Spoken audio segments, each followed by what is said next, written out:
All right. Thank you very much. We're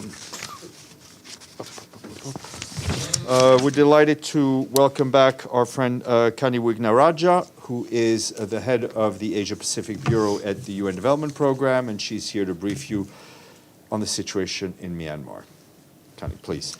Thank you, Steph, and thank you for staying on, because this is certainly one of these unwritten, or not enough is written about Myanmar, and things, as for those of you following it very closely, have escalated considerably just in the last few days. Now, the UNDP report that has just come out, I'm not going to give you the general story, which is the economic collapse and deepening poverty, but I'm going to pull out some things that I found after following Myanmar for so long, very interesting and unusual, maybe, in the findings. So just a quick reminder, not that long ago, before the coup, this, according to international financial institutions and all economic projections, was very much on the track of an East Asian tiger, right? So this was big growth rates, sustained halving of poverty. So this was seen as the next, the little tigers, if you wish, moving through. Now, with the coup in February 2021, during the period of COVID, we saw that by end of 21 into 22, most of the neighbors in Southeast Asia and East Asia had recovered, right? So the post-COVID bump was clear, but not for Myanmar, quite the contrary. So what we saw was a very deep L-shaped recession in Myanmar. Then end of last year, UNDP did this household survey. It's the first one that has been done at this level, this extent. 12,000 households across every region of the country. Very in-depth survey. And these are I want to put 3 or 4 key findings for your kind of further inquiry. First, something we had not focused on before was how fast the middle class in Myanmar was disappearing, literally disappearing.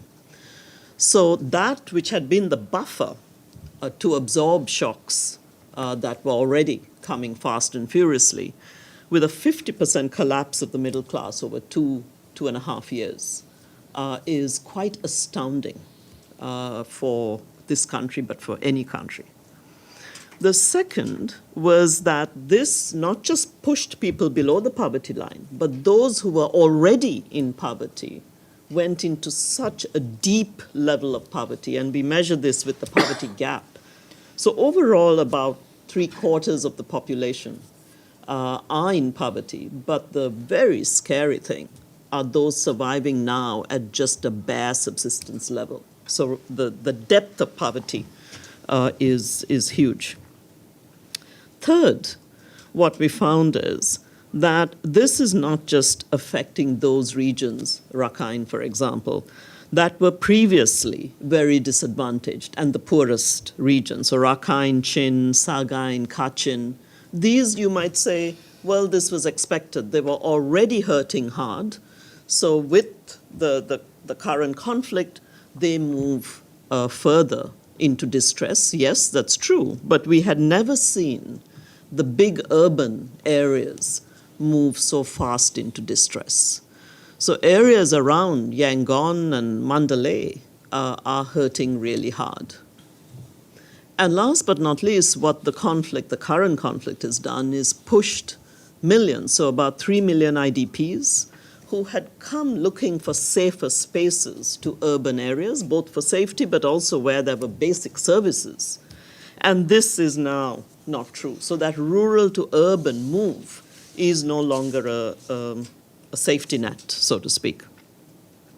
So what are we seeing? Very unsustainable coping mechanisms. People are leaving their farms, which is the mainstay, barely existing on a meal a day.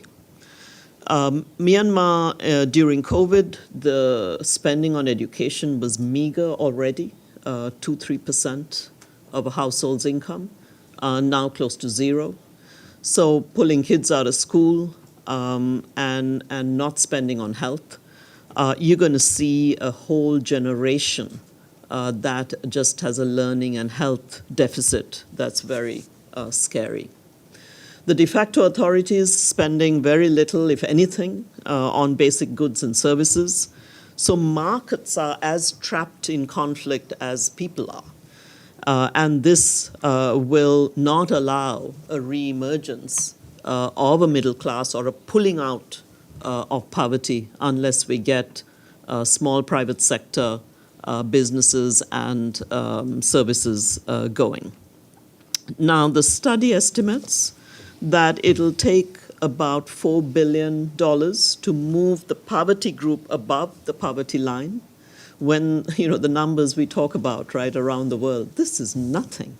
This is absolutely nothing. And I have to say that UNODC's recent report is also really startling. Two figures that I wish I hadn't read. One is that Myanmar is now at the top of the list for opium production globally. As you know, it has almost stopped in Afghanistan and moved, when we talked about Afghanistan, totally moved to Myanmar. So they are heading this list.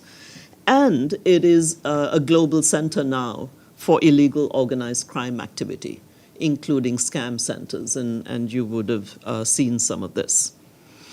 So if this funding flows to the people of Myanmar don't happen, and this illegal economic activity, where there's a lot of money there, is not curbed, and if we cannot restart intensive international and regional mediation efforts to stop the ongoing war, this is the story of Myanmar with a disappeared middle.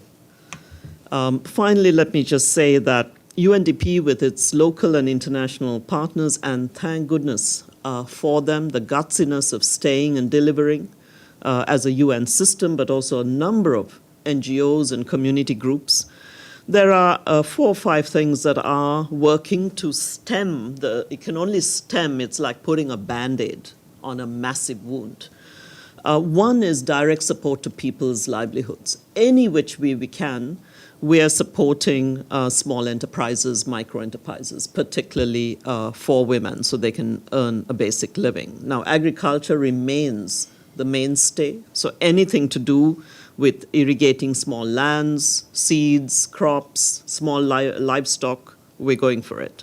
The second, which is interesting, hasn't been interfered with yet, is we've been able to set up with some partners digital platforms for training, education, and health. This is the way now increasing numbers of Myanmar people are managing to access basic education and health. Cash transfers has become the way to go with such large numbers displaced. So we saw this after MOCA, when MOCA hit. Just cash for work, quick cash transfers is very much something we're doing. We're covering close to 1 million people that way, just through UNDP, and other UN agencies are doing this too. And then, very importantly, strengthening the capacity of local community groups, including in the border areas, to keep providing services where it's safe. But building back that middle class, this means more money coming back in. Investment funds have to come back in, and private sector has to come back in. And as you can tell right now, with the war across the country, this is not an immediate solution. So let me stop there, and over to you, Steph. Thank you very much.